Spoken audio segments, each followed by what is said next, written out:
Joie, c'est la journée que le Seigneur a faite. Qu'elle soit pour toi un sujet de joie. C'est la journée que le Seigneur a faite.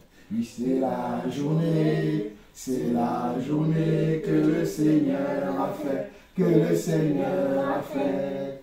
Qu'elle soit pour toi, qu'elle soit pour moi, un sujet de joie,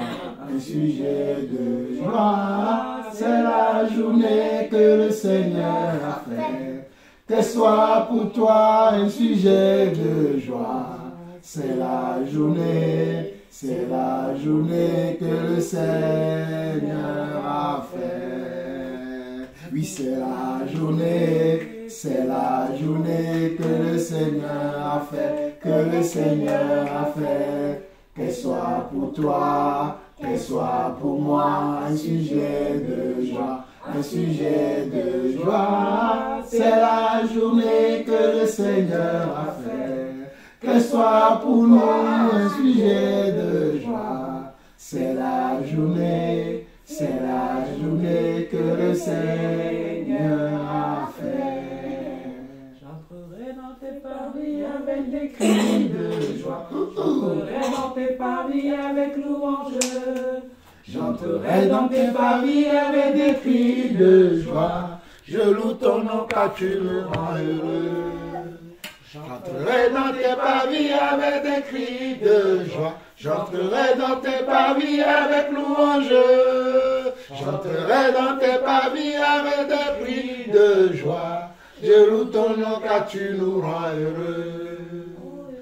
Tu nous rends heureux, tu nous rends heureux. Je loue ton nom Car tu nous rends heureux.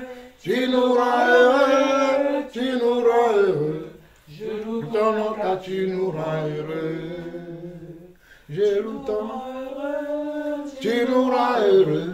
Je loue ton nom car tu nous rends heureux.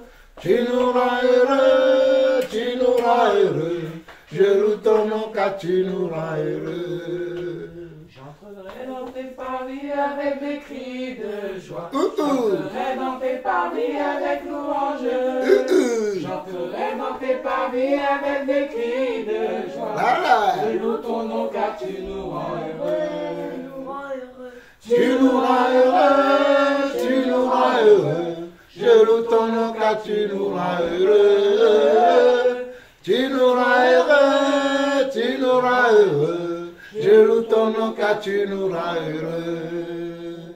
Tu nous rends heureux, tu nous rends heureux. Je loue ton nom car tu nous rends heureux. Tu nous rends heureux, tu nous rends heureux. Je loue ton nom car tu nous rends heureux. Je loue ton nom Car tu nous rends heureux. Je loue ton nom Car tu nous rends heureux. Choisis une nation sainte, un peuple choisi, un peuple racheté de notre vraie façon de vivre. Tu nous as appelés des ténèbres,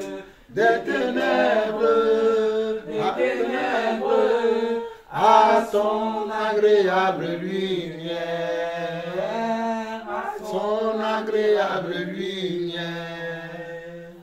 Nous sommes un peuple choisi, une nation sainte, un peuple compris, un peuple racheté de notre façon de vivre. Il nous a appelés des ténèbres,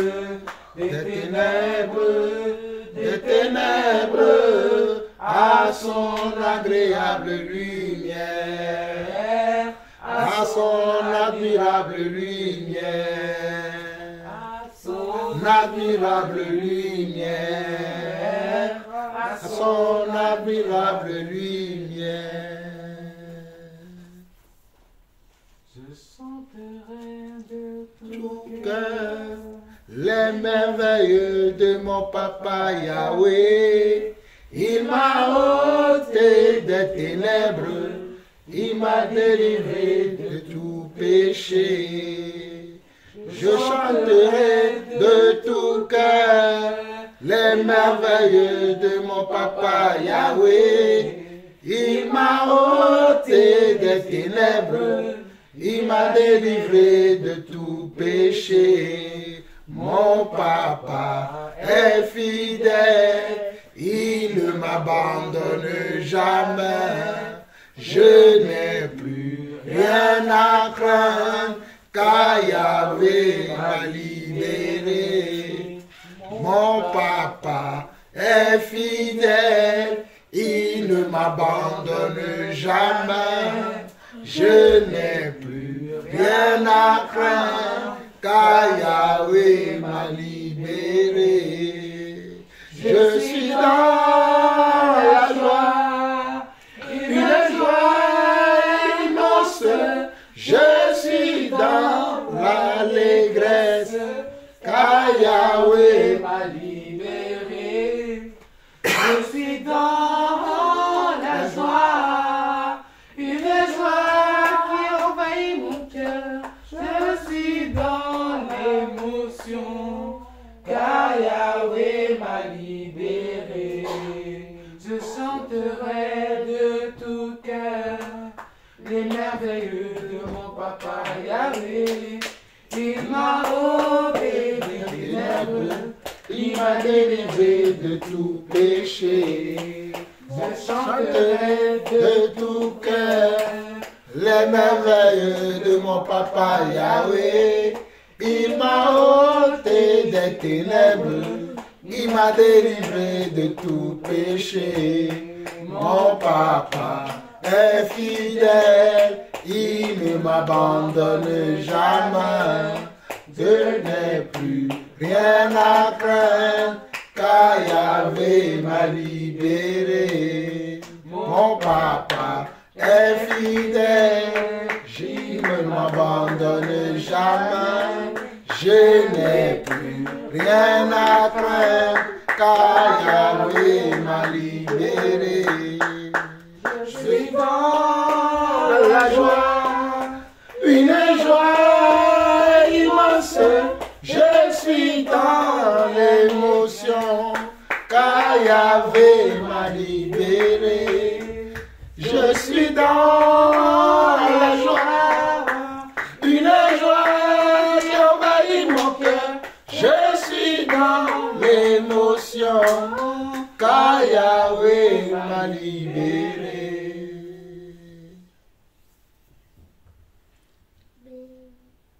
Chantons Ebenezer, la grâce infinie de Dieu. Souviens-toi de l'amour de Dieu et bénis le roi des rois.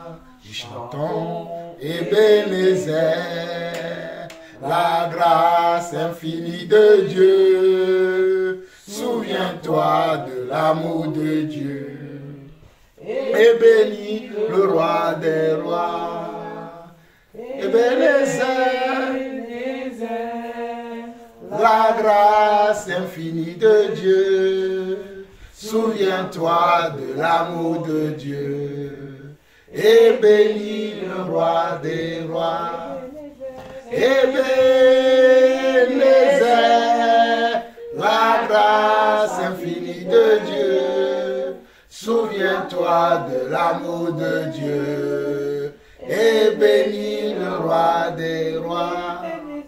Ebenezer, la grâce infinie de Dieu. Souviens-toi de l'amour de Dieu et bénis le roi des rois. Chantons Ebenezer, l'amour infini de Dieu. Souviens-toi de l'amour de Dieu et bénis le roi des rois. Chantons Ebenezer, la grâce infinie de Dieu. Souviens-toi de l'amour de Dieu. Et bénis le roi des rois. Ebenezer, la grâce infinie de Dieu. Souviens-toi de l'amour de Dieu. Et bénis le roi des rois. Ebenezer, la grâce infinie de Dieu. Souviens-toi de l'amour de Dieu. Et bénis le roi des rois. Souviens-toi de l'amour de Dieu. Et bénis le roi des rois. Souviens-toi de la grâce de Dieu. Et bénis le roi des rois. Éternel notre Dieu, nous voulons te bénir, nous voulons te rendre grâce. Merci encore pour ce moment que tu permets afin que nous, la famille là au sol, nous pouvons encore nous réunir dans cette pièce comme nous avons l'habitude de le faire.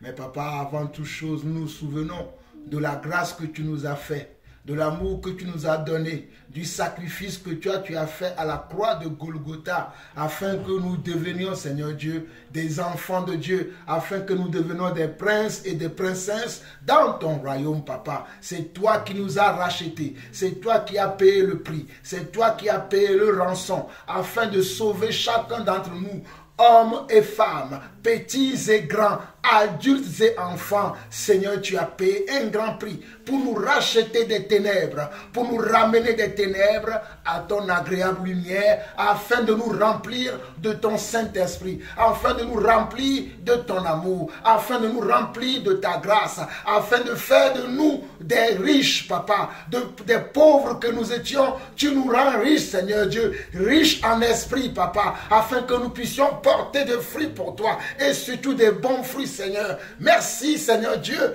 pour le don du Saint-Esprit que tu as accordé à chacun d'entre nous, afin que nous puissions abonder, Seigneur Dieu, dans les actions de grâce, papa. Oh, voilà pourquoi, papa, mon cœur est dans la joie encore cet après-midi, d'élever ton nom, de glorifier ton nom, de magnifier ton nom, d'amplifier ton nom, de dire haut et fort que toi, tu es mon Dieu, toi, tu es mon Seigneur, toi, tu es celui qui pourvoit à mes besoins, tu es celui qui pourvoit à ma famille, tu es le protecteur de ma maison, tu es le protecteur de ma famille, tu es le protecteur de mes enfants, tu es celui qui m'a donné de l'autorité, Seigneur Dieu, pour vivre dans ce monde, pour dominer sur tout ce qui est dans ce monde. Tu m'as donné, Seigneur Dieu, ton autorité, ta puissance, papa, afin que je puisse dominer, Seigneur Dieu, sur les esprits méchants, sur, Seigneur Dieu, oh papa, les esprits impurs qui veulent nuire à ma vie, ou bien qui veulent nuire à la vie de mes enfants, ou la vie de mes frères et sœurs. Papa, voilà pourquoi je suis encore dans la joie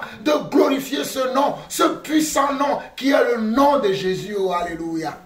Quel beau nom, quel beau nom est celui de Jésus-Christ. Oui, quel beau nom, oui, quel beau nom est celui de Yeshua. Oh, quel beau nom, oui, quel beau nom est celui de Jésus-Christ. Oui, quel beau nom, oui, quel beau nom est celui de Mashiach. Oh, Mashiach, oui, Mashiach, le nom le plus puissant. Oh, Mashiach, oui, Mashiach, le nom le plus puissant. Oui, Mashiach, Mashiach, le nom le plus puissant. Oh, Yeshua, oui, Yeshua, le nom le plus puissant. Oui, Mashiach, Mashiach, le nom le plus puissant. oh Mashiach, Mashiach, le nom le plus puissant, Emmanuel, Emmanuel, Dieu est avec nous, oui Emmanuel, Emmanuel, Dieu est avec nous, oui Jésus-Christ, le nom le plus puissant, oui Jésus-Christ, le nom le plus puissant. Amen.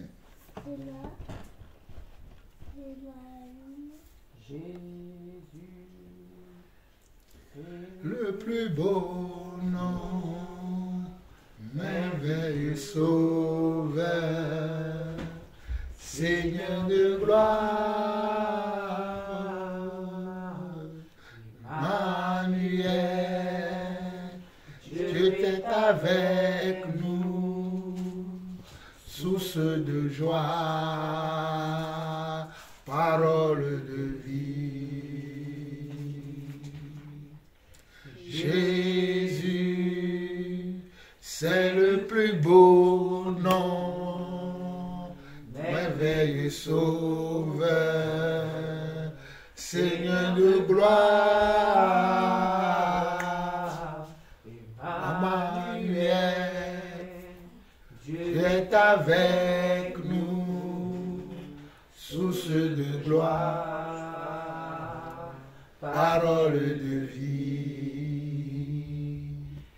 Emmanuel, Emmanuel, il s'appelle Emmanuel, Emmanuel, parmi nous, il s'appelle Emmanuel. Emmanuel, Emmanuel, il s'appelle Emmanuel, Dieu se révèle parmi nous, il s'appelle Emmanuel. Emmanuel,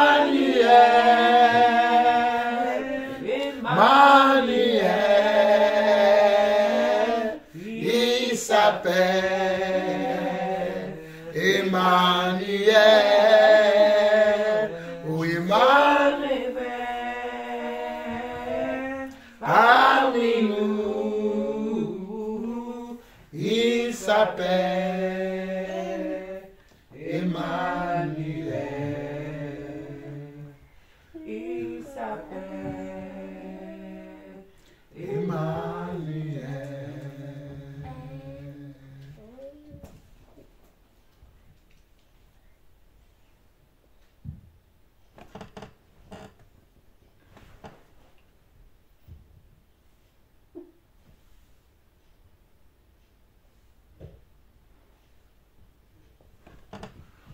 Tout contre toi, près de ton cœur, je veux entendre ta voix, Seigneur.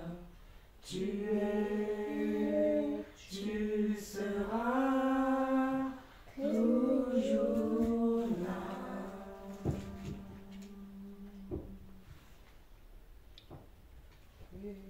Ébloui devant toi, Éternel,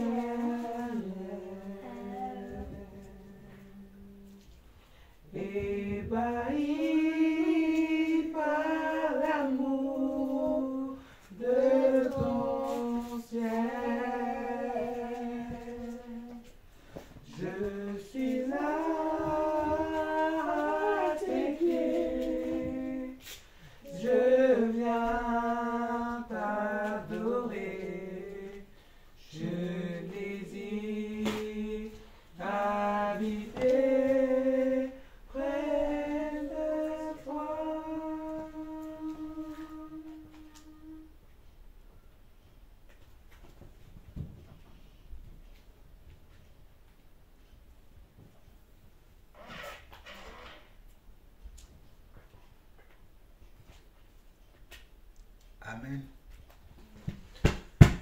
Amen. Amen. Dis à ton voisin, Jésus t'aime. Jésus t'aime. Jésus t'aime.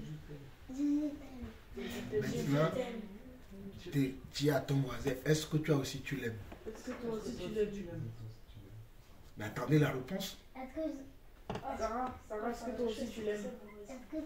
Sarah, est-ce que toi aussi tu l'aimes? Sarah elle a dit oui, moi aussi je Est-ce que l'aime. toi aussi tu l'aimes? Amen. Personne n'a Donc, le Seigneur nous aime. Tu connais le chant, je le loue avec ma voix. Oui. Je le loue avec ma voix. Oui. Je le loue avec ma voix. Je sais ça depuis tout à l'heure. Si tu veux, Je n'ai plus la voix, je le loue avec mes mains. C'est ça. Si je n'ai plus les mains, je le Loue loue avec avec mes mes pieds. pieds. Si je n'ai plus les pieds, je le loue avec mon âme. Si j'ai plus mon âme, c'est que je le loue là-haut. C'est ça. Vas-y. Sarah. Si tu veux le. Je le loue avec ma voix. Je le loue avec ma voix. Je le loue avec ma voix. Je le loue avec ma voix. Et Si si je n'ai plus ma voix, je le louerai avec ma main.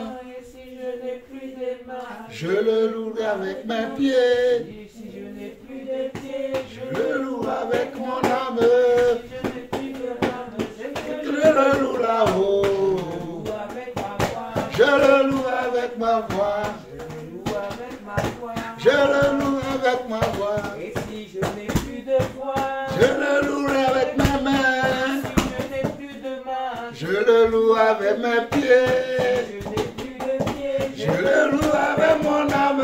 Et si j'ai plus mon âme, C'est que je le loue là-haut. avec ma voix. Je le loue avec ma voix. Je loue avec ma voix. Je le loue avec mes mains. Et si je n'ai plus ma voix, Je le loue avec mes mains. si je n'ai plus mes mains, Je le loue avec mes je pieds. n'ai plus de pieds. Je le loue avec mon âme. Et si je n'ai plus mon âme, C'est que je le loue loue là-haut. avec ma voix. Je le loue avec ma voix. Je loue avec ma voix. Je le loue avec ma voix. Et si je n'ai plus ma voix, Je le loue avec mes mains. et si je n'ai plus mes mains, Je le loue avec mes et pieds. si je n'ai plus mes pieds, Je le loue avec mon âme. et si je n'ai plus mon âme, C'est que je le loue là-haut. avec ma voix. Je le loue avec ma voix. Loue avec ma voix. Je le loue avec ma voix. Si je n'ai plus la voix, Je le loue avec mes mains. plus mes mains, Je le loue avec mes pieds. plus mes pieds, Je le loue avec mon âme. mon âme, C'est que je le loue là-haut. avec ma voix. Je le loue avec ma voix. Loue avec ma voix. Je le loue avec ma voix. Si je n'ai plus de voix, Je le loue avec mes si mains. je n'ai plus de mains, Je le loue avec mes pieds. plus de pieds, Je le loue avec mon âme. si je n'ai plus mon âme, C'est que je le loue là-haut. avec ma voix. Je le loue avec ma voix. Loue avec ma voix. Je le loue avec ma voix. Si je n'ai plus de voix, Je le loue avec mes si je mains. n'ai plus de mains, Je le loue avec mes je pieds. n'ai plus de pieds, Je le loue avec mon si je amour. n'ai plus mon âme, C'est que je le loue là-haut. et si je n'ai plus mon âme, C'est que je le loue là-haut. Et si je n'ai plus mon âme, c'est que je le loue là-haut. Amen. Amen. Amen. Amen. Amen. C'est ça l'amour de Dieu. L'amour de Dieu, c'est de louer le Seigneur. L'amour de Dieu, c'est d'être reconnaissant envers Dieu de ce qu'il a fait dans nos vies. Et quand on lui chante, quand on le célèbre, quand on l'adore, nous sommes en train de montrer notre reconnaissance, notre gratitude envers le Seigneur. Voilà pourquoi j'aime que nous tous nous participions. Parce que nous tous, nous avons un talent que Dieu nous a donné. Et nous tous, nous avons besoin de rendre grâce à Dieu. Il y a des enfants aujourd'hui qui veulent être comme vous, mais ils sont malades, ils sont à l'hôpital. D'autres, ils n'ont pas une famille comme ça réunie. Le père et la mère sont séparés. Vous connaissez des familles comme ça où le père et la mère sont séparés. Il y a une semaine, l'enfant il est chez telle personne, l'autre semaine il est chez telle autre personne. Vous avez la grâce que nous on est encore ensemble. Ça, bientôt ça va faire 16 ans que ma mère et moi nous sommes mariés.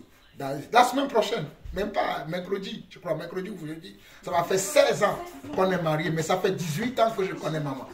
Parce que je l'ai connue dans l'assemblée avant qu'on se marie. Donc ça fait 18 ans et ça fait 16 ans qu'on vit ensemble. Je rends grâce à Dieu à cela. Si quelqu'un m'avait dit que Jean-Paul, toi tu serais marié, ça ferait 16 ans, moi marié, je ne croirais pas. Mais tout ça là, c'est quoi? C'est la grâce du Seigneur. On est mariés, on a eu vous tous. C'est comme Sarah, quand elle a été au mariage de son oncle, elle dit, papa, quand est-ce que tu vas te marier avec maman? Et maman lui dit tout le temps qu'on est déjà mariés. Regardez les photos de notre mariage. Ils sont là. Et vous êtes arrivés, hein, une à une, jusqu'à ce que on ait une famille de 7 personnes aujourd'hui. Donc, on rend grâce à Dieu. Vous voyez, Dieu est aussi le Dieu de la multiplication. Le Dieu que nous servons, le Dieu que nous prions là, il est aussi le Dieu de la multiplication. J'étais single, comme disent les Anglais. J'étais seul. Single veut dire j'étais seul. Ou bien only. J'étais seul. Ouais, mais c'est mieux plutôt le single. Hein? Et après, Dieu m'a donné une côte, hein, à moi, qui est ma soeur Elisheva Nadine, que j'aime beaucoup. Alléluia. Hein? Après, David est arrivé, Emmanuel est arrivé, et Samuel est arrivé, Emmanuel est arrivé, Shalom est arrivé, et Sarah est arrivée. Hein? Vous voyez? Et maintenant, nous formons une famille. Bientôt, David, tu commences à grandir. Toi aussi, un jour, tu vas te marier. Et c'est ça. Et vous devez pratiquer ce que nous faisons ici, là. Vous devez le pratiquer avec vos enfants. Ce que nous faisons dans cette maison-là. La manière dont on est dans l'harmonie. On parle, on discute. Hein? On parle de nos vies. On vous montre des choses. Hein? C'est ça, ce que vous devez reproduire. Je sais que vous le savez, hein, mais ces choses-là, vous devez les reproduire. Quand vous aussi, vous serez dans... Moi, je serai très bien content quand j'aurai 70 ans, si Dieu me fait la grâce, de venir chez toi, David, et de participer au culte. Bon, quand je dis au culte, c'est pas oui, de participer à la parole avec toi, avec ta famille. Je serai très content d'aller chez Shalom et de voir Shalom avec ses enfants en train de partager la parole comme maman fait avec vous. Hein? C'est ça, c'est qu'on essaye de vous inculquer. Et on ne le fait pas parce qu'on ne vous aime pas, parce que c'est ce que le Seigneur nous a conseillé. Il a dit qu'on doit montrer à l'enfant la voie du Seigneur afin que lorsqu'il devienne grand, qu'il ne s'en détourne point. Est-ce que vous voyez ça? C'est le Seigneur qui nous le demande, qu'on doit vous montrer cela afin que lorsque vous allez devenir grand, que vous ne vous en détournez point. Donc c'est une... Et c'est pour ça qu'à chaque fois qu'on veut prier, je suis dans la joie. Parce que c'est un privilège pour moi, que c'est un privilège en même temps, c'est une grâce pour moi, que moi et mon épouse, on soit dans la même foi, et que même vous, mes enfants, vous soyez dans la même foi. Vous savez ce qui me parte le plus? Vous savez ce qui me parte le plus? C'est quand vous parlez, c'est quand vous arrivez, surtout toi David. Mais je pense que tous tes frères aussi sont pareils. Quand vous arrivez à faire la différence entre les enfants de Dieu et ceux qui sont dans les religions. Même hier, tu en parlais. Quand tu me parlais de ton collègue là qui dit qu'il est musulman juif, mais non, il est chrétien juif, mais il fait ramadan. Tu vois, et tu disais qu'il est perdu. Je me dis, waouh. À ton âge, moi je ne savais pas ça, David. C'est vrai que cette année, tu vas avoir 16 ans. Mais moi, quand j'avais 16 ans, je n'avais pas toute la connaissance que tu avais. Et des fois, quand je vois Samuel, il fait certaines remarques. Il dit, leur religion là. Parce qu'il ne connaît pas la religion. Il connaît la foi. On lui a parlé de la foi. Quand il parle des gens, tu vas toujours dire leur religion là. Leur religion là. Parce qu'il n'a aucune religion en lui. Il a foi en Dieu, mais il n'a aucune religion en lui. Ainsi de suite, c'est pareil pour vous tous. Et quand je vous entends comme ça, je dis, ah, en tout cas, le Seigneur nous a bénis. Parce que ce n'est pas toutes les familles qui peuvent vivre ce que vous vivez là. Je vous assure, ce n'est pas toutes les familles qui sont sur la terre qui vivent ce que vous vivez là. Je sais que vous avez encore des choses à améliorer, moi aussi, nous tous.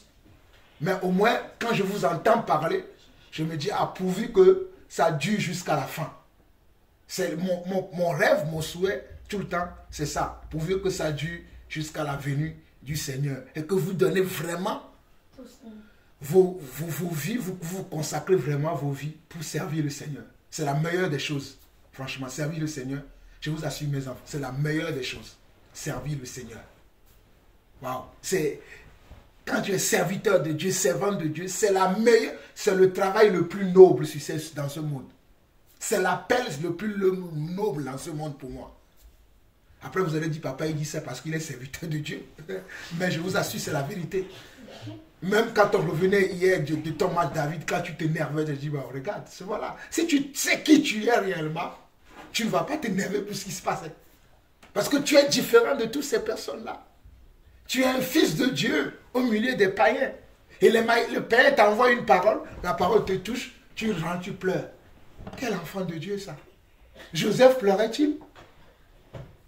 Oui. Je comprends, hein? Je comprends et je te l'ai dit hier, parce que ce sont des étapes dans ta vie qui vont te forger, afin que le Seigneur veut que nous ayons un front dur. Jésus avait un front. Tu pensais que les gens aimaient Jésus? Les gens n'aimaient pas Jésus. Hein? Même dans son propre village, on ne l'aimait pas. C'est pour ça qu'il ne faisait pas beaucoup de miracles là-bas. Mais est-ce qu'il a pleuré? Non. C'est pour ça, comme tu m'as dit hier qu'il a pleuré. J'ai dit non, Jésus a pleuré une seule fois dans sa vie. C'est quand il a perdu son ami Lazare. Et dans la Bible, dans Jean 13, je crois. Non, c'est pas dans Jean 13. Matthieu.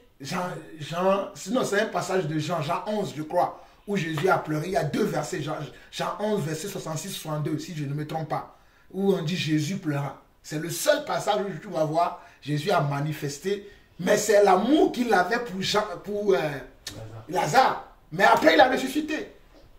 Tu vois? Donc, le monde ne doit pas nous influencer. Mais bon, on va rentrer dans... justement, David, pour qu'on puisse parler de l'enseignement. La dernière fois, quand on avait fini notre enseignement sur les fêtes, tout ça là, tu te rappelles de la question que tu avais posée à la fin? Tu avais posé une question concernant le Saint-Esprit. Et je t'avais dit qu'on verra ça la prochaine fois. Ah, quand je dis que le Saint-Esprit partait, tout ça. Oui. Est-ce que pour moi, tout le monde a le Saint-Esprit. Oui. Et que tout le monde l'entend, mais c'est juste que les personnes ne veulent pas l'écouter, mais qui vient toujours venir. Que pour moi, comment on appelle ce qu'on appelle les arrière-pensées, quand tu mets le démon et l'ange, pour moi, c'est le Saint-Esprit. C'est juste que les gens n'acceptent pas. Quand on dit ça, non, c'était que pour toi, les gens avaient tout l'Esprit de Dieu et on avait. C'est juste qu'ils n'écoutaient pas. Et après, on avait dit que non, à un moment, il part. On est allé sur le passage où on disait qu'à un moment il partait et que quand tu n'as pas l'amour de la vérité, tu es dans l'égarement, l'Esprit du Seigneur se retire. C'était ça dont on avait parlé. Voilà, ma mère elle s'est bien rappelée. Je me rappelle, c'est pour ça que je voulais que tu te rappelles toi-même. Parce que ta préoccupation, c'est de dire, tu disais que peu importe ce que les gens font, le Saint-Esprit peut rester avec eux. Ça dit, tu disais, ce que tu viens de dire là, que tout le monde a le Saint-Esprit, mais il ne les écoute pas.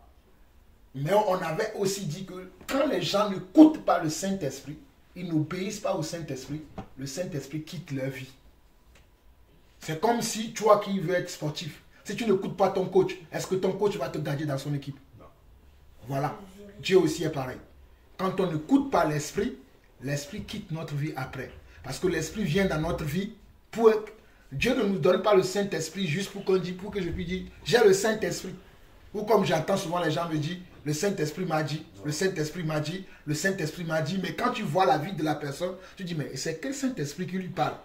Et il ne parle jamais de sa vie. Donc aujourd'hui, on va parler un peu du Saint-Esprit. On va parler aujourd'hui du Saint-Esprit, on ne va pas finir. On va voir pourquoi le Saint-Esprit vient dans notre vie. Et qu'est-ce que le Saint-Esprit va produire dans notre vie. Et qu'est-ce qu'il va faire aussi si nous ne l'écoutons pas. D'accord? On va voir ça. Donc prenons la Bible. Prenons la parole. On va aller dans Jean chapitre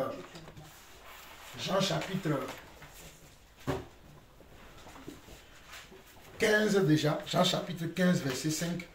Quelqu'un peut prendre Jean chapitre 15 verset 15 et quelqu'un d'autre prend Jean chapitre 15 verset 5 et quelqu'un d'autre prend Jean chapitre 13 verset Jean chapitre 14 verset 18. Jean chapitre 15 verset 5 Et Jean chapitre 14, verset 18. Demeurer. Celui qui a trouvé Jean chapitre 15, verset 5 peut le lire. Je suis le cep, Je suis le cep. vous êtes les sarments, celui qui demeure en moi Mhm. et en qui je demeure porte beaucoup de fruits, car sans moi vous ne pouvez rien faire. C'est bon. C'est Jean chapitre 15, verset 5. Relis encore Samuel, Emmanuel à haute voix.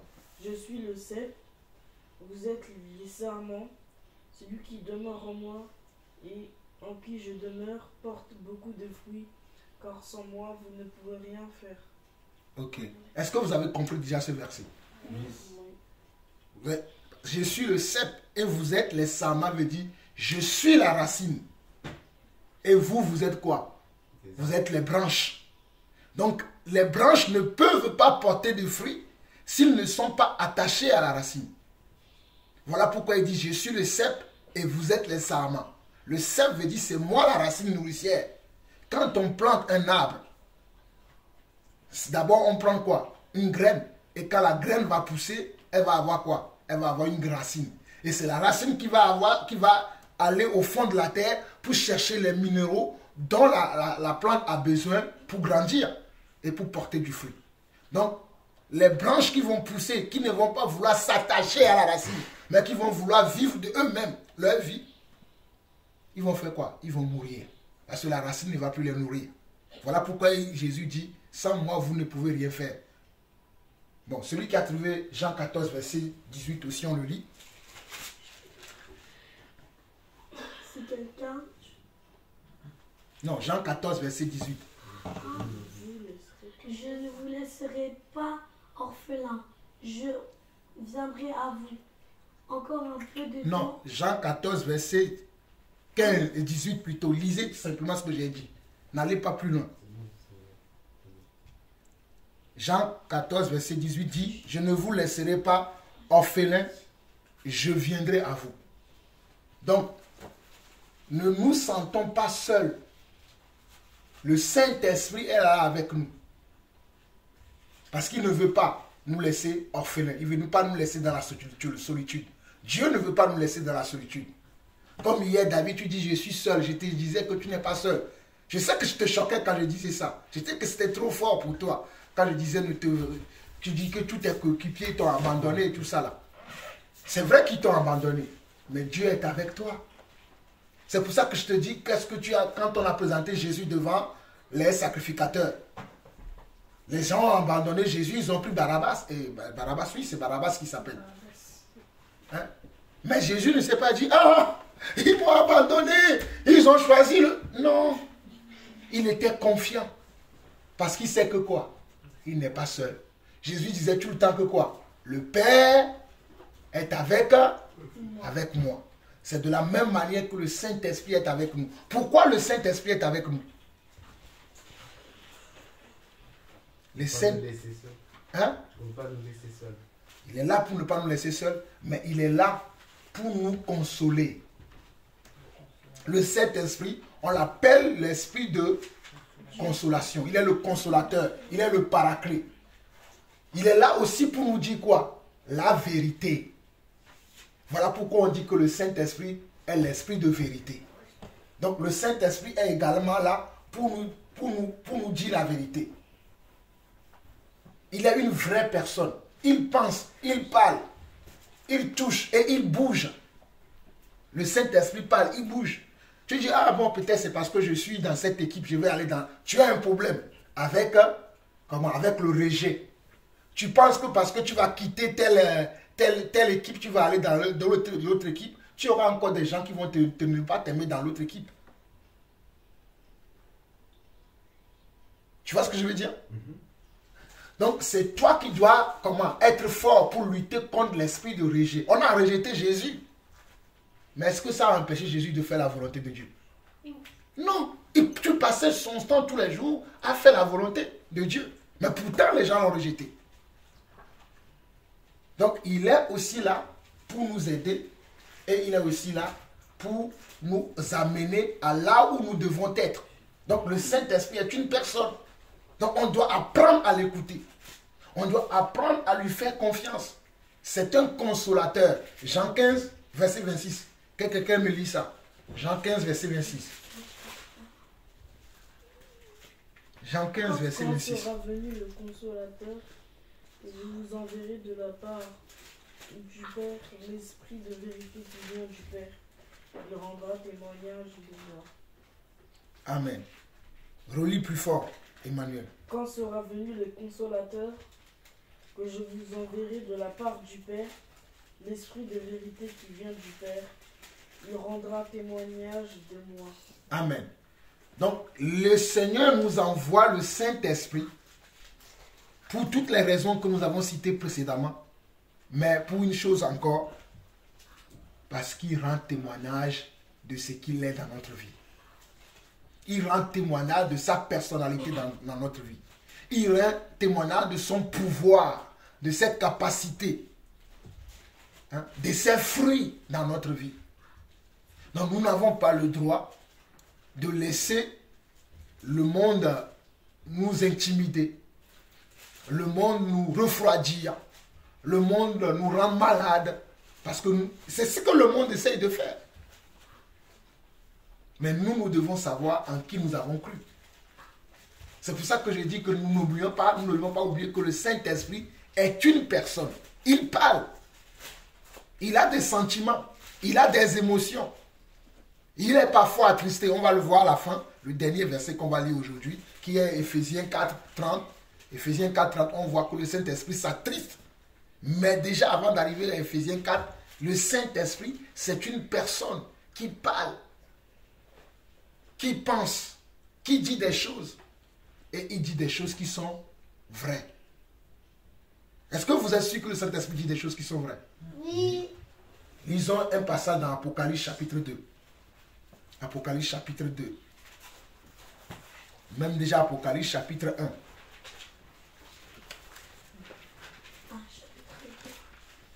Apocalypse chapitre 1.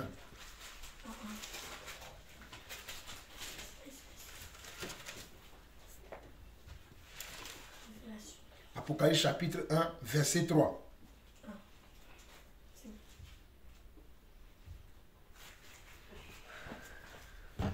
Apocalypse chapitre 1, verset 3 dit: Heureux celui qui lit et ceux qui entendent les paroles de la prophétie et qui gardent les choses qui sont écrites, car le temps est proche.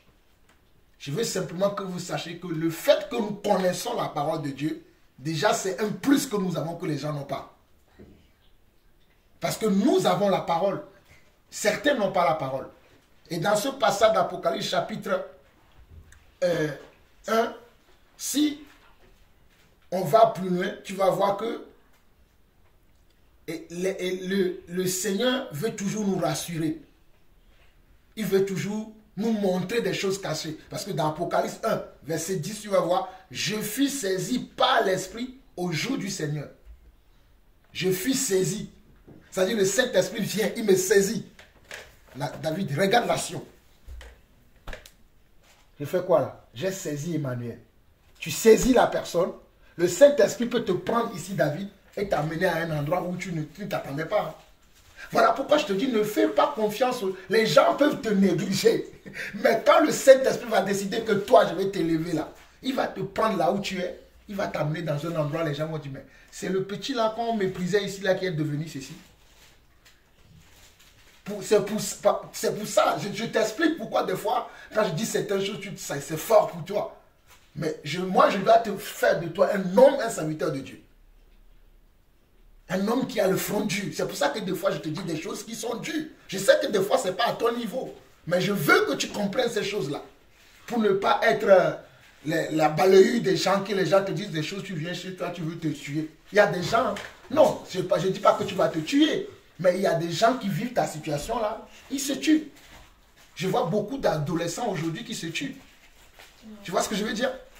Donc quand on regarde Apocalypse 2, le verset 7, c'est le verset que j'ai cité préalablement. Apocalypse 2, verset 7. On nous dit que celui qui a des oreilles entend ce que l'Esprit dit aux églises. Donc le Saint-Esprit parle. Il faut que les gens entendent. Apocalypse 2, verset 7. Si vous n'avez pas trouvé, Apocalypse 2, verset 7. On dit que celui qui a des oreilles entend ce que l'Esprit dit aux églises. Hein? Quand on regarde dans Apocalypse 3, Apocalypse 3, le verset 12,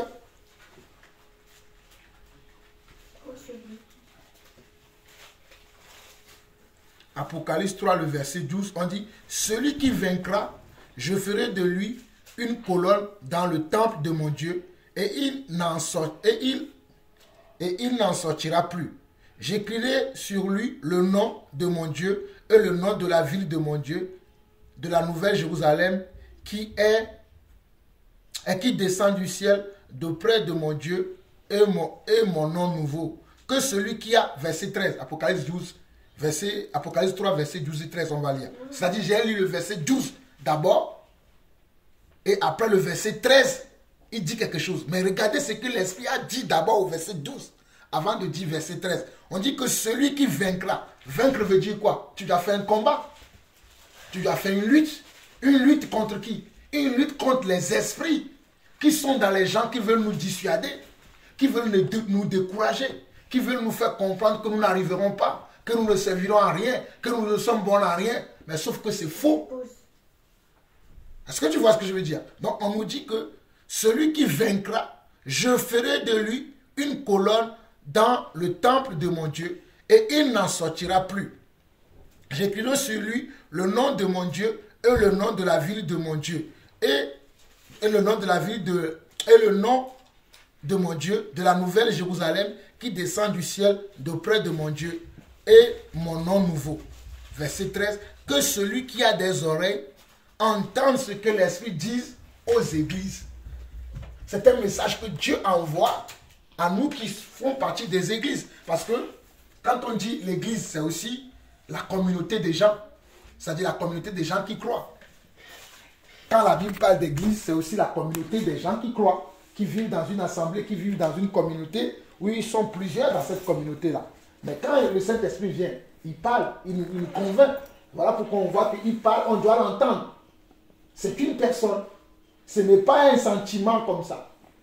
Le Saint-Esprit, ce n'est pas de la frisson. Comme tu vois les gens, le Saint-Esprit, non, le Saint-Esprit, c'est pas ça. Le Saint-Esprit, c'est une personne. Il te parle. Il te console. Moi, le Saint-Esprit me console beaucoup. Hein. En ce moment, l'Esprit me fait beaucoup de choses. Je suis tellement consolé. Je suis dans la joie. Même s'il y a des choses qui m'énervent. Dernièrement, j'ai soumis un problème à maman. Et elle m'a donné son point de vue. Après, j'ai présenté au Saint-Esprit. Le Saint-Esprit m'a dit ne fais rien pour l'instant. Attends. Le Saint-Esprit, c'est une personne. Il faut écouter le Saint-Esprit. Je ne sais pas ce que je vais faire dans la situation que j'ai présentée à maman. Après, j'ai dit, je vais demander au Saint-Esprit. Le soir, avant de me coucher, j'ai prié. J'ai pris le temps de prier. Et le Saint-Esprit m'a dit, attends pour l'instant, ne fais rien. Ne fais rien ni à Is, ne fais rien ni à A. Tu verras, attends encore. C'est ça la personne du Saint-Esprit. On doit prendre le temps de l'écouter. Je te donne mon exemple. Hein. Moi, c'est comme ça que je marche avec l'Esprit. Je ne dis pas, des fois je rate. Et quand je rate, l'Esprit me met encore. Là, tu as raté. Et je demande pardon, je continue. Donc, le Saint-Esprit, c'est une personne qu'on doit apprendre à écouter. C'est très important. Et même quand nous prions, le Saint-Esprit vient nous aider. Même quand nous prions, allons dans Romains 8. Tu vas voir. Même quand nous prions, c'est pour ça qu'on a commencé par Jean 5, le verset, je dis Jean 5, Jean 15, le verset 5. Le Saint-Esprit est la racine du chrétien. Le Saint-Esprit est la racine de l'enfant de Dieu. Celui qui n'a pas l'Esprit, il perd son temps. Il croit qu'il est enfant de Dieu, mais il n'est pas. Il croit mentalement, ou bien il croit connaissant la parole comme ça, oui, je connais, mais il n'a pas l'Esprit. Ça ne sert à rien. Romains 8, verset 26 dit quoi? Même quand nous prions, Romains 8, verset 26, celui qui trouve peut lire. J'ai trouvé, Romains 8, verset 26 dit, de même aussi l'Esprit nous aide dans notre faiblesse, car nous ne savons pas ce qu'il convient de demander dans nos prières, mais l'Esprit lui-même intercède par des soupirs inexprimable. Verset 27. Et celui qui sonde les cœurs connaît la pensée de l'Esprit, parce que c'est selon Dieu qu'il intercède en faveur des saints. Donc, le Saint-Esprit, même lorsque nous prions, il vient à notre aide. Quand nous ne savons pas comment prier, je ne peux pas dire que je suis un bon prieur si le Saint-Esprit ne m'aide pas. Voilà pourquoi tout ce que je fais, j'appelle toujours l'Esprit. Regardez quand je fais les enseignements. Souvent quand vous êtes là, j'enregistre les enseignements. Vous allez voir toujours que je dédie ce moment au Seigneur, que le Saint-Esprit soit là, qu'il me montre les choses.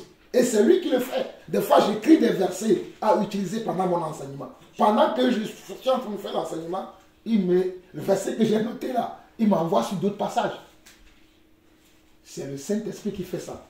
C'est pour ça qu'on dit au verset 27, et celui qui sonne les cœurs connaît la pensée de l'Esprit. Donc le Saint-Esprit a également une pensée. Le Saint-Esprit a également des pensées. Quand je dis qu'il a également des pensées, ça veut dire qu'il a des choses qu'il veut faire.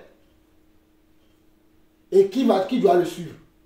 Celui qui dépend de lui. Nous ne dépendons pas de nous-mêmes. Amen. Nous devons le suivre parce que c'est lui. Regardez, c'est très important ça. On dit, et celui qui sonne les cœurs connaît la pensée de l'Esprit. Qui sonne les cœurs? C'est Dieu. Donc il connaît la pensée de l'Esprit. Donc il va suivre la pensée de l'Esprit que l'Esprit nous envoie à suivre. Donc on doit apprendre à suivre l'Esprit. Je sais que l'Esprit te parle, David. Parce que des fois il y a des choses, même hier je l'ai su que l'Esprit t'a parlé. Parce que hier tu m'as parlé très énervé. Mais je ne me suis pas énervé. Si c'était avant, j'allais m'énerver. Je ne me suis pas énervé. Mais quand on est rentré, tu étais là, tu m'as dit, papa, je te demande pardon parce que j'ai mal parlé. T'as vu? Quand on était dans la voiture, je ne sais pas si tu te rappelles, tu as parlé avec... Je me suis... Parce que je sais que je savais que tu étais encore dans l'émotion du match. Je n'étais pas touché. Je me dis, oh, le gars là, il est encore dans l'émotion du match. Ça ne m'a pas fait mal. Hein. C'est pour ça que mais ce qui m'a prouvé que tu as l'esprit encore, quand on est rentré, on était là. Je t'ai même rien dit. Toi-même, tu es venu vers moi, tu m'as dit, papa, je te demande pardon. Je t'ai mal parlé. Je ne devais pas... C'est moi qui t'a dit. Et je suis sûr, maman ne t'a rien dit. Mais le Saint-Esprit t'a convaincu toi-même. David, tu es un enfant de Dieu. Je sais que tu hésites à te baptiser. Hein. Tu veux, ah non, papa, moi je veux être clean. Je veux être droit avant de faire le baptême. Personne ne sera droit avant le baptême. Non, je ne veux pas t'influencer. Ça prendra le temps que tu vas faire avant de faire ton baptême. Oui. Quand tu m'avais demandé si je le baptise, il m'a dit la même phrase que toi. J'ai dit non. Je veux être vraiment arrêté. Personne ne peut être droit avant de se baptiser. C'est la phrase que tu as dit là. Oui.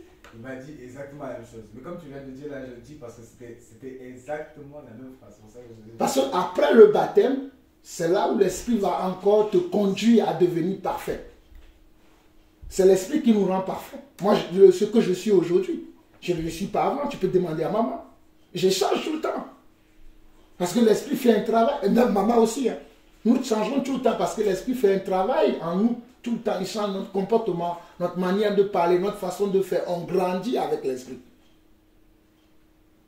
Mais je comprends ta position de vouloir, je veux être clean avant de le faire. J'aime ta position là. Tu ne veux pas faire le truc juste pour faire. Je me suis baptisé comme les gens pensent que le baptême c'est aller acheter une baguette et venir mettre le beurre dedans et manger. Non. C'est quelque chose, tu prends un engagement à marcher avec le Seigneur. Bon, bref. Donc, le Saint-Esprit nous aide. Il a une pensée. Nous devons l'écouter. Bon, on revient dans Jean 14, le verset 26. On l'a vu tout à l'heure. Jean 14. On n'a pas vu, mais bon, on a vu à Jean 14, le verset 26. Ça résume ce que je disais tout à l'heure. Je te disais tout à l'heure. Jean 14, le verset 26.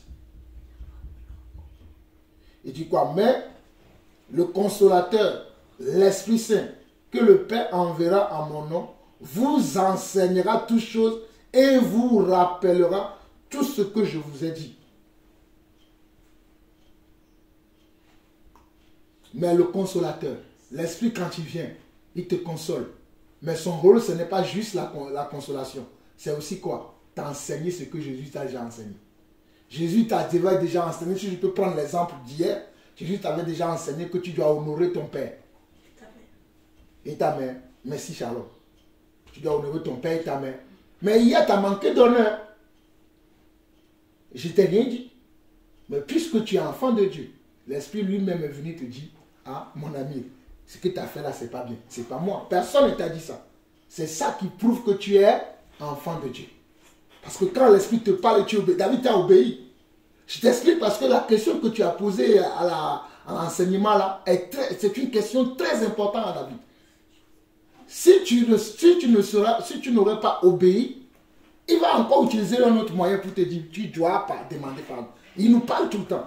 Et à force de te parler et que tu ne vas pas obéir, c'est à un moment donné, après, il va te quitter. Et il ne va plus te parler. Mais l'Esprit, le Saint-Esprit, au fait, c'est un professeur. C'est un maître. C'est un tuteur. Le tuteur, il est là pour te dire ce que tu dois faire. Toi qui as déjà fait un stage dans l'entreprise de ton oncle.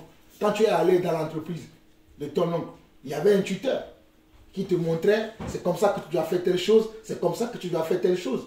Et une fois que tu as appris, tu faisais comment? Tout seul. Il n'y avait plus le tuteur derrière toi. C'est la même chose que le Saint-Esprit fait. Il est là comme tuteur pour nous dire, tu dois faire ci, tu dois faire ci, tu dois faire ça. Et il suivait derrière. Quand tu étais dans l'entreprise, ton tuteur suivait. En plus, ton autre tuteur, c'était encore ton oncle. C'était ton Clarence. Il te suivait pour voir si tu faisais les choses ou pas. Si tu ne faisais pas, il disait non, ça c'est pas comme ça c'est pas comme ça. Jusqu'à ce qu'il se rassure que maintenant tu as compris et que tu fais les choses dans les règles. Là, il n'est plus derrière ton dos.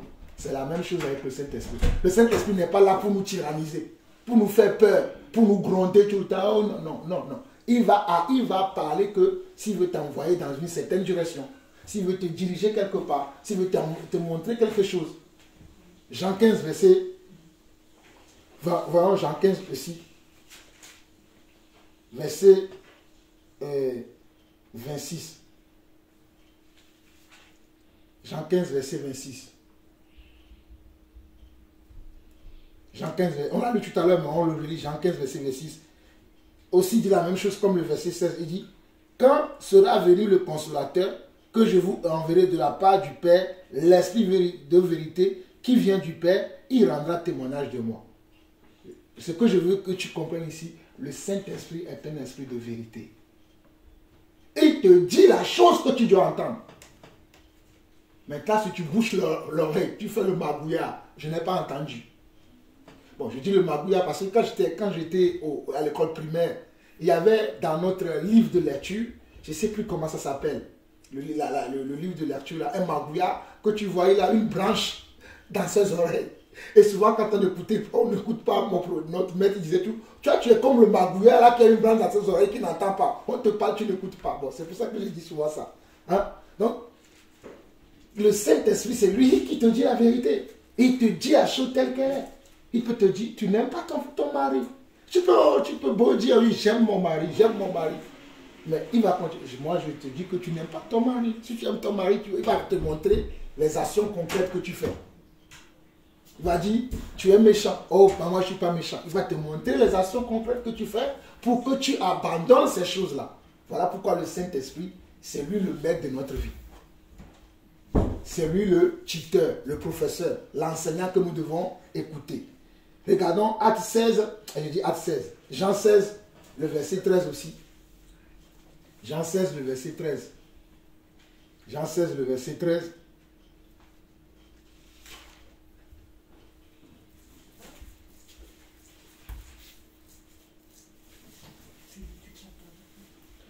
Jean 16, le verset 13 dit quoi? Quand le consolateur sera venu, l'Esprit de vérité, il vous conduira dans toute la vérité, car il ne parlera pas de lui-même, mais il dira tout ce qu'il aura entendu et il vous annoncera les choses à venir. Tu vois, le Saint-Esprit ne parle pas de lui-même. Il nous dit les choses qui sont de Dieu. Et il peut même nous annoncer les choses à venir. C'est-à-dire, tu es là, le Saint-Esprit te pousser à comprendre les choses qui vont venir. Moi, c'est souvent le Saint-Esprit me fait ça. Tu peux faire un truc, il va me dire, oh, attends, tu vas voir, lui là, il va commencer ça à tel endroit, il va faire ça plus tard. ou bien même le Saint-Esprit me révèle certaines choses qui vont arriver plus tard. Parce qu'il est l'esprit de vérité. Ce n'est pas un esprit de confusion. Ce n'est pas un esprit de peur. Ce n'est pas un esprit de frisson. Comme on voit dans les assemblées, les gens disent qu'ils ont l'esprit, ils ont simplement les frissons. Est-ce que ça a des sens? Tu as l'esprit, tu es là. Ça c'est quel esprit ça? C'est pour ça que les gens se moquent de nous.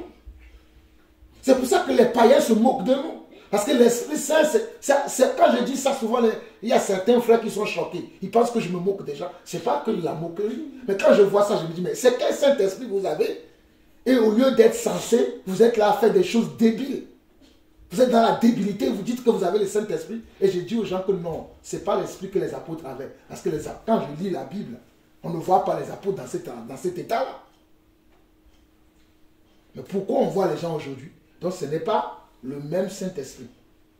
Donc le Saint-Esprit nous console, nous conduit dans toute la vérité. Il est notre guide et nous donne notre destinée en nous montrant le chemin ou la porte. Le Saint-Esprit nous montre notre destinée en nous montrant le chemin ou la porte. Voilà pourquoi la porte que le voisin veut te donner là, refuse cette porte-là. Comme le voisin te dit, oh non, c'est à cause de c'est à ta faute. Ok, c'est ce que lui il pense. Mais toi, tu dois avoir ta propre conviction. David, je suis quelqu'un, j'ai ma propre conviction. Jean-Paul ensemble. C'est pour ça que des fois, quand je dis ça, maman dit, je suis une marque déposée dans le Seigneur. Parce que je sais en qui j'ai cru. Tu peux me dire, oui, moi je vais garder ce que le Seigneur m'a dit. Je n'étais pas comme ça avant. Hein. J'étais aussi influençable, comme tu as dit, ils m'ont dit ça, ils m'ont dit ceci. Mais à un moment donné, le Seigneur a rendu mon fond dur pour que je puisse comprendre que c'est lui qui fait chaque chose belle en son temps. Donc le Saint-Esprit, c'est lui qui peut nous empêcher de faire des erreurs. Est-ce que tu sais que le Saint-Esprit peut t'empêcher de faire des erreurs? Tu sais? Ok, donc allons lire un verset qui le montre clairement. Acte 16, verset 6. Acte 16, verset 6 et 7. Le Saint-Esprit peut t'empêcher de faire des erreurs. Verset 6 et 7. Acte 16, déjà le verset 6 et le verset 7. Il dit quoi? Acte 16, le verset 6 dit: ayant été empêché par le Saint-Esprit d'annoncer la parole dans l'Asie, il traversait la Phrygie, le pays de Galatie. Là, c'était dans le voyage missionnaire de Paul. Paul voulait aller prêcher dans un certain endroit. Mais le Saint-Esprit ne le lui a pas permis. Parce que pourquoi le Saint-Esprit ne lui a pas permis? Peut-être le Saint-Esprit sait que quand il va aller là-bas, il va parler, mais les cœurs ne sont pas prêts pour écouter la parole. Donc il va perdre son temps. Donc il préfère l'envoyer là où leurs cœurs sont déjà préparés. Pour que lorsque les gens vont écouter la parole, qu'il y ait au moins 2 ou 3 qui se convertissent, qui acceptent ce que l'Esprit veut dire. Donc c'est pour ça que la marche d'un enfant de Dieu aussi, c'est de suivre l'Esprit. Acte 16, verset 6, Samuel, si tu n'as pas trouvé. Acte 16, verset 6 et 7. Donc, c'est pour ça que nous devons suivre l'Esprit. Un enfant de Dieu qui ne suit pas l'Esprit fera tout le temps des erreurs. Parce que malgré qu'on suit l'Esprit là, il nous arrive des fois de rater. Imaginez quand on ne le suit même pas. Vous voyez? Imaginez quand on ne le suit même pas. Parce que, regardez bien. Ayant été empêchés par le Saint-Esprit. Ils étaient empêchés par comment? Parce que le Saint-Esprit les a convaincus. N'allez pas là-bas. C'est pour ça que je te dis, David, écoute beaucoup plus l'Esprit, n'écoute pas les gens. Parce que les gens vont toujours vouloir te dire des choses pour te faire sortir du trajectoire, du chemin de Dieu. Pour que tu fasses des erreurs. Mais toi, tu ne dois pas les écouter. C'est là, ne veut pas dire que tu n'écoutes pas les conseils. Que tu n'écoutes pas les suggestions. On doit écouter les conseils, on doit écouter les suggestions, mais on doit faire quoi? On doit les ramener à la lumière de la parole, ou bien à la lumière de ce que l'Esprit nous convainc, aux valeurs que nous avons. Est-ce que ce que la personne là me dit là, est-ce que ça correspond à mes valeurs? Est-ce que cela peut aller avec mes valeurs?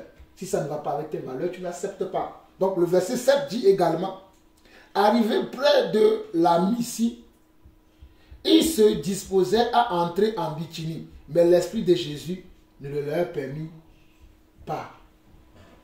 Tu vois, ils sont arrivés en Galatie. Ils ont fait le travail là-bas.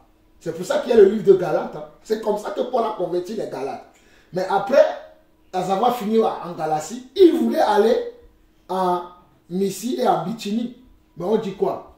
L'Esprit de Dieu ne le leur permet pas. Tu vois, les gens aujourd'hui veulent être dans le train pour prêcher. Ah, on a vu le frère Jean-Paul Lawson faire ça. Moi, j'ai fait ça parce que l'Esprit m'a conduit. Ce n'est pas tous les jours que je vais crier dans le train. Ce n'est pas tous les jours que je vais crier à la gare. Je le fais que quand l'Esprit me demande de le faire. Il y a des gens qui organisent un planning d'évangélisation. Tous les samedis, on va aller évangéliser. Ça devient charnel. On doit faire les choses par l'Esprit. Quand ça devient une habitude, ça devient monotone. Et il n'y a pas de résultat concret.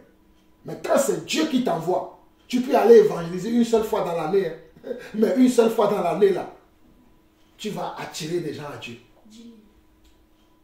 D'ailleurs, c'est ce que Pierre a fait. Le jour de la Pentecôte, quand il a prêché 3000 âmes. Parce qu'il était conduit par quoi? Parce qu'ils étaient remplis du Saint-Esprit. Quand ils étaient dans la chambre haute et le Saint-Esprit est descendu sur eux. Il a sorti, il a prêché 3000 âmes. Parce que c'était conduit par l'Esprit. Mais quand c'est conduit par la chair, c'est la lutte. Tu es à la gare de Lyon, tu cries. Oh là là là là, tu montes. Non. Je ne suis pas en train de dire qu'on ne doit pas le faire. On doit le faire, mais conduit par l'Esprit. Amen. Donc, nous pouvons voir également dans Actes chapitre 13, le verset 2, que c'est le Saint-Esprit aussi qui nous choisit. Je parlais de ça avec une sœur. Quand je suis rentré vendredi ou jeudi, je ne sais pas si vous avez vu, je suis resté très longtemps dans la chambre. Je parlais au téléphone avec une sœur que j'exhortais. Les gens pensent que c'est à l'église qu'on doit tout leur dire, que l'église doit tout faire. Mais non, que le pasteur doit tout dire. Mais toi aussi, tu dois apprendre à écouter l'Esprit. À marcher avec l'Esprit. Que l'Esprit te parle, que l'Esprit te montre ce que tu dois faire. Regardez dans Actes 13, on va lire à partir du verset 1. Normalement, c'est le verset 2, mais on va lire à partir du verset 1 jusqu'au verset 4. On dit, il y avait dans l'église d'Antioche des prophètes et des docteurs. Barnabas, Siméon, appelé Niger, Lucius de Cyrène, Manéen, qui avait été élevé avec Hérode le tétrarque et Saul. Pendant qu'ils servaient le Seigneur dans leur ministère et qu'ils jeûnaient, le Saint-Esprit dit, mettez-moi à part Barnabas et Saul pour l'œuvre à laquelle je les ai appelés. Ils étaient en train de servir le Seigneur. Chacun dans leur ministère. Dans l'église d'Antioche, il y avait les gens qui avaient le ministère de prophète, il y avait les gens qui avaient le ministère de docteur, il y avait les gens qui avaient été élevés avec les gens qui connaissaient la parole. Mais pendant qu'ils étaient en train de servir le Seigneur, le Saint-Esprit vient maintenant. Il dit, mettez-moi à part Barnabas et Saul. Mettez-les-moi à part. Parce que ce sont des personnes qui doivent être à part pour moi. C'est moi qui les choisis. C'est Dieu qui nous choisit. Dieu, c'est le Saint-Esprit, est-ce que vous le savez? Donc, il dit, mettez-moi à part Barnabas et Saul. Ne touchez pas à ces deux-là. Ils ont une mission spéciale. David, crois-moi, toi aussi, tu as une mission spéciale. Ce n'est pas parce que tu es mon fils. Hein. Je sais que tu as une mission spéciale. Tu as une mission spéciale dans la famille. Tu as une mission spéciale avec Dieu. Et tu as une mission spéciale partout où tu iras. Ce que je te dis là, je te le dis parce que le Seigneur me l'a dit. Tu as une mission spéciale, David, dans la famille et partout où tu iras. Voilà pourquoi tu dois avoir un front dur. Ça ne veut pas dire que tu n'écoutes pas les gens, hein, que tu... Non, tu es conciliant, tu es comment? Comment on dit ce mot-là? Le mot va me venir. Tu écoutes les gens. Voilà, tu es bienveillant, mais il y a un mot. Le mot va me venir. Tu dois être bienveillant, tu dois écouter les gens, mais tu dois aussi avoir le cœur de Dieu. J'étais toujours dit, j'étais appelé David. C'est à cause de David dans la Bible, parce que David était un homme selon comment? Selon le cœur de Dieu. Faisait-il des erreurs? Oui. Mais il était quand même un homme selon le cœur de Dieu. Donc, si on continue, verset 3, alors, après avoir jeûné et prié, il leur imposait les mains et les laissait partir. Regarde bien le verset 4. Et c'est là, c'est ce que j'ai insisté, j'ai expliqué à la soeur. Barnabas et Saul, envoyés par qui? Envoyés par le Saint-Esprit, descendit à celui-ci et de là, il s'embarquait pour l'île de Chypre. Donc, et le Saint-Esprit a parlé dans la communauté que mettez-moi à part là les deux personnes là, Barnabas et Saul. Mais eux-mêmes là, le Saint-Esprit maintenant, le Saint-Esprit les a envoyés. S'ils n'écoutaient pas le Saint-Esprit, comment ils sauront que le Saint-Esprit les envoie? Parce que c'était des personnes qui sont habituées à entendre la voix de l'Esprit. Ce sont des personnes qui sont habituées à écouter l'Esprit. Donc quand l'Esprit parle, ils écoutent. Quand l'Esprit parle, ils entendent. Quand l'Esprit parle, ils écoutent. Et même c'est le Saint-Esprit qui doit nous aider dans l'Église à développer des dons et des talents dans la vie de nos frères et sœurs. C'est l'Esprit de Dieu qui doit nous aider à faire grandir l'œuvre de Dieu. Tu ne peux pas faire grandir l'œuvre de Dieu par ta propre force. C'est impossible. C'est pour ça que les gens ont des échecs ou bien ils créent des choses. C'est pour ça que moi je ne peux pas participer à ce genre de choses-là. Les églises charnelles là. Jean-Paul là au moi. Non, j'ai fait ça dans le passé. Mais au jour d'aujourd'hui, je ne peux plus vivre dans ce milieu-là. Parce que le Saint-Esprit ne le permet pas. Voilà. Quand je vais dans ces endroits-là et que je suis irrité à l'intérieur de moi-même, je suis attristé de voir ces choses-là. Et je ne peux pas. Ce n'est pas de l'orgueil. Mais je ne suis... Attendez, lisons Actes chapitre 9, verset 31. Actes chapitre 9, verset 31. Et après, on va lire Ephésiens chapitre 4. On va s'arrêter là aujourd'hui. On continuera la prochaine fois. Actes 9, verset 31.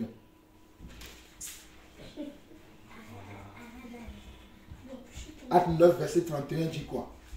L'église était en paix dans toute la Judée, la Galilée et la Samarie, s'édifiant, regardez, hein, s'édifiant et marchant dans la crainte du Seigneur, et elle s'accroissait par l'assistance du quoi?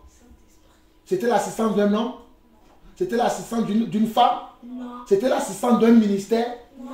Non, c'était l'assistance du Saint-Esprit. Donc c'est le Saint-Esprit qui doit nous assister en tout. Quand j'ai compris ça là, je ne cours plus. L'œuvre. Jean-Paul Lançon, je vais faire l'œuvre. L'œuvre de Dieu, l'œuvre. Non, l'œuvre, c'est l'Esprit qui doit m'aider à le faire. Mais quand tu cours, je vais faire l'œuvre. Non, non. Tu dois écouter l'Esprit. Ça ne veut pas dire non plus que tu dois croiser les bras, j'entends l'Esprit. Il faut être habitué. Tu ne le verras plus jamais. Si tu es là, tu croises les bras, j'entends l'Esprit. Là, j'entends l'Esprit. Non. Tu dois être habitué à entendre l'Esprit, à parler avec lui, à marcher avec lui. Comme ça, quand il va te parler, tu sauras que c'est l'Esprit qui te parle. Il te dit, va là. Il te dit de ne pas aller là. Va ici. Ne va pas là-bas. N'écoute pas celui-là. Écoute celui-là. Marche avec. C'est parce que tu as eu l'habitude. Quand vous êtes là, si je sors là-bas en haut, je sors, je descends en bas de notre maison et je crie. Il n'y a que vous seul qui saurez que c'est qui? C'est Jean-Paul. Voilà, c'est notre Père. Mais les voisins, c'est qui ce monsieur-là qui parle? Parce qu'ils ne sont pas habitués comment? Voilà. Mais vous là, vous saurez où? Ça c'est la voix de mon Père. Parce que vous avez l'habitude de m'entendre parler. C'est la même chose avec le Saint-Esprit. On va finir aujourd'hui avec Ephésiens 4, le verset 30. Ephésiens 4, le verset 30.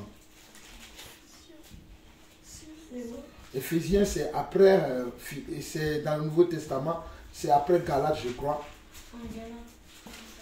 Ephésiens 4. Verset combien t'as dit? Verset 30. Ah, c'est là. Je peux lire? Oui, tu peux lire. N'attristez pas le Saint-Esprit de Dieu, par lequel vous avez été scellés pour le jour de la rédemption. Que toute je m'arrête à 30. Continue. Jusqu'au verset 32. Que toute amertume, toute animosité, toute colère, toute clameur, toute calomnie et toute espèce de méchanceté disparaissent au milieu de vous. Soyez bons les uns envers les autres, compatissants, vous pardonnant réciproquement, comme Dieu vous a pardonné en Christ. Amen. Donc, tu as vu que le Saint-Esprit, on peut l'attrister. Si le Saint-Esprit n'est pas une personne, on peut attrister une personne. Voilà pourquoi dès le commencement, je vous ai dit que le Saint-Esprit, c'est une personne. Hein? Il parle. Il a des pensées. Il a comment? Il touche, il bouge. Parce qu'on a vu qu'il a saisi. On a vu qu'il peut saisir, qu'il peut te saisir. On a vu dans Apocalypse 2, Apocalypse 1, le verset 10, qu'il a saisi Jean d'un point A pour l'amener à un point B. Donc, le Saint-Esprit bouge. Le Saint-Esprit n'est pas un esprit... voilà pourquoi il peut être attristé. C'est comme moi, ou c'est comme toi-même, tu as été attristé hier parce que tu as entendu des choses que tu ne devrais pas entendre, ou bien que tu ne voulais pas entendre, ou bien qui ne t'ont pas plu. Le Saint-Esprit aussi s'attend que nous ayons une attitude pareille. Voilà pourquoi il précise au verset 31, on précise quoi? Que toute amertume, qu'est-ce qui fait qu'on a de l'amertume? Tu sais ce qui fait qu'on a de l'amertume? Le rejet. Hein? Oui, oui. Le rejet peut faire qu'on devient amer. Le rejet des Saint-Esprit. Non, le rejet des gens. Ouais, le rejet des gens. Oui, le rejet des gens peut faire... C'est pour ça que des fois, quand vous êtes là, et vous dites tout le temps, personne ne... Vous allez voir tout le temps que je vous reprends quand vous dites ça. Même Samuel souvent aussi dit ça. Moi, personne ne me croit jamais. Non, il ne faut pas dire des phrases comme ça. Il faut te poser la question, pourquoi on ne me croit pas?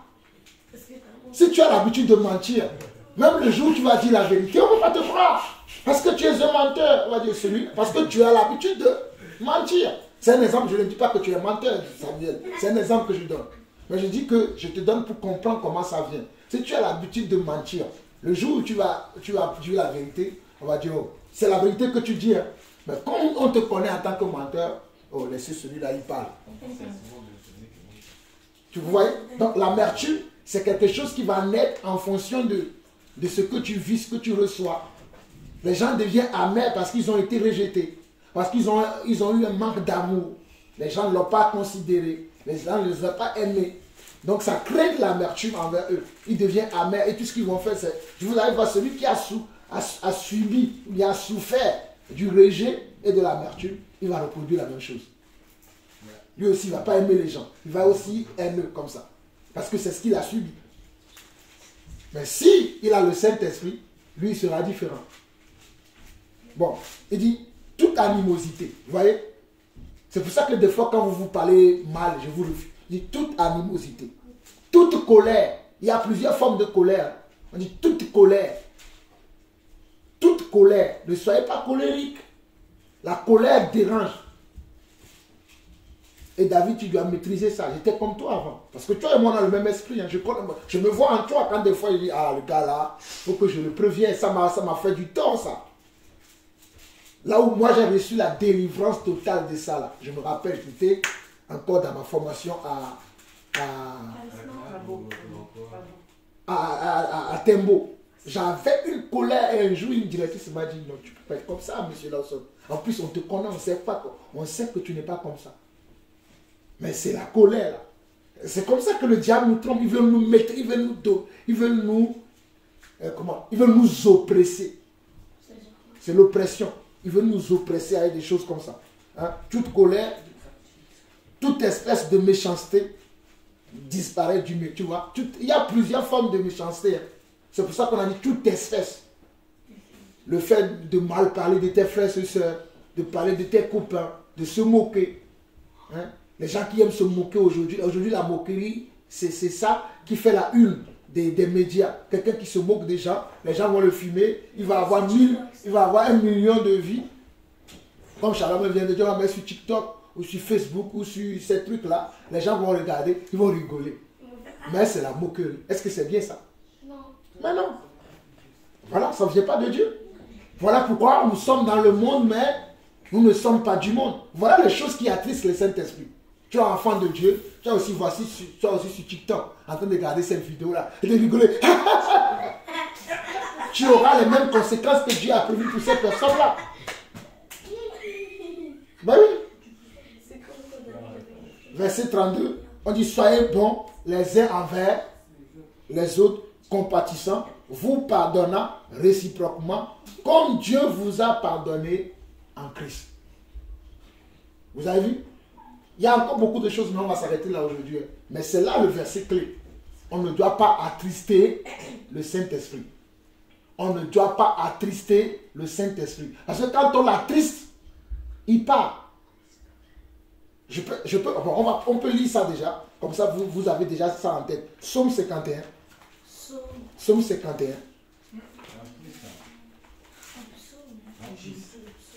Psaume 51. Le verset...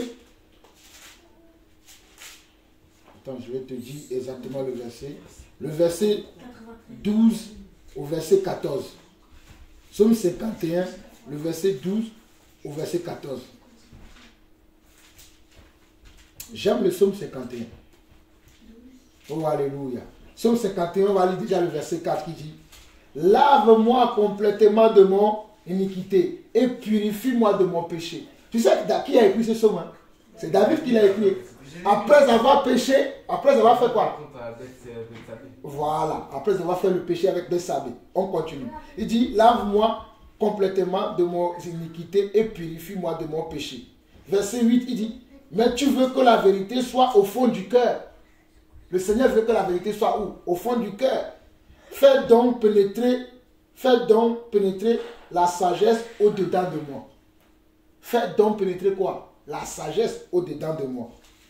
Verset 11, il dit: détourne ton regard de mes péchés, efface tous mes iniquités.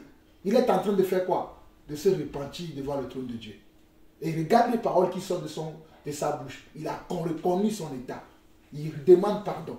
Et il continue: oh Dieu, crée en moi un cœur pur, renouvelle en moi un esprit bien disposé. Crée en moi comment? Un cœur pur. Quand tu as un cœur pur, tu ne peux pas être dans l'amertume. Quand tu as un cœur pur, tu ne peux pas être dans la moquerie gratuite là qu'on voit aujourd'hui là. Aujourd'hui, nous sommes moqués des gens, je vous assure. Quand je vois ça, même dans le milieu professionnel, on se moque des gens. Regarde comment il est habillé. Tu sais, les styles. C'est pour ça que j'aime pas me moquer des styles des gens. Parce que moi-même, je ne suis pas stylé. Il y a des gens aussi qui vont voir, le gars dit croit qu'il est stylé.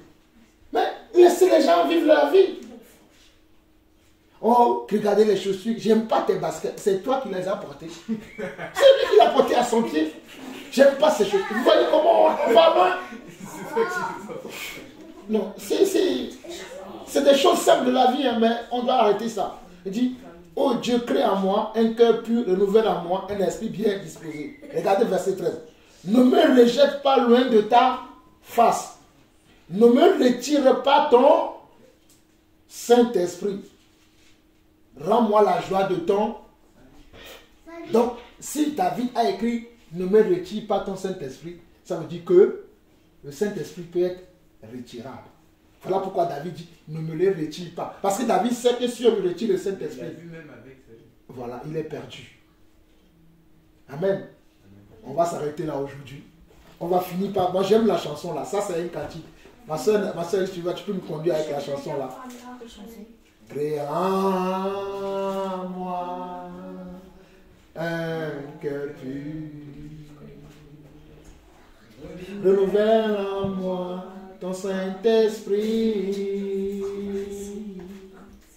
Crée en moi un cœur pur. Renouvelle en moi ton Saint-Esprit. Ne me rejette pas loin de ta face. Ne me retire pas ton Saint-Esprit. Rends-moi la joie de ton salut. Renouvelle en moi ton Saint-Esprit. En moi un cœur pur. Renouvelle en moi ton Saint-Esprit. En moi un cœur pur. Renouvelle en moi ton Saint-Esprit. Ne rejette pas loin de ta face. Ne me retire pas ton Saint-Esprit. Rends-moi la joie de ton salut. Renouvelle en moi ton Saint-Esprit. Oh, alléluia. Ne me rejette pas loin de ta face. Ne me retire pas ton Saint-Esprit. Rends-moi la joie de ton salut. Renouvelle en moi ton Saint-Esprit. Et un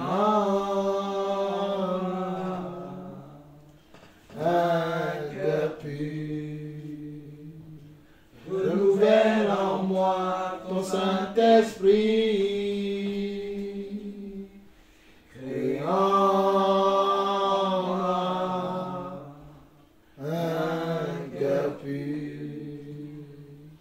Renouvelle en moi ton Saint-Esprit.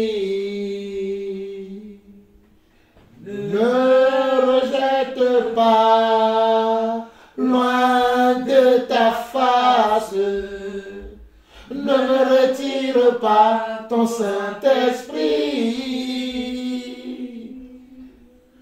Rends-moi la joie de ton salut. Renouvelle en moi ton Saint-Esprit. Ne me rejette pas loin de ta face. Ne me retire pas ton Saint-Esprit. Rends-moi la joie de ton salut. Renouvelle en moi ton Saint-Esprit. Renouvelle en moi ton Saint-Esprit.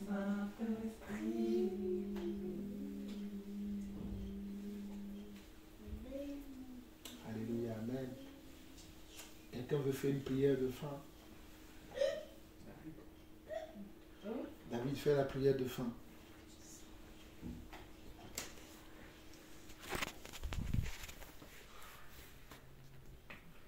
Dieu, merci pour tout ce que tu fais dans notre vie, Seigneur. Seigneur, merci car tu nous permets encore de vivre aujourd'hui, Seigneur.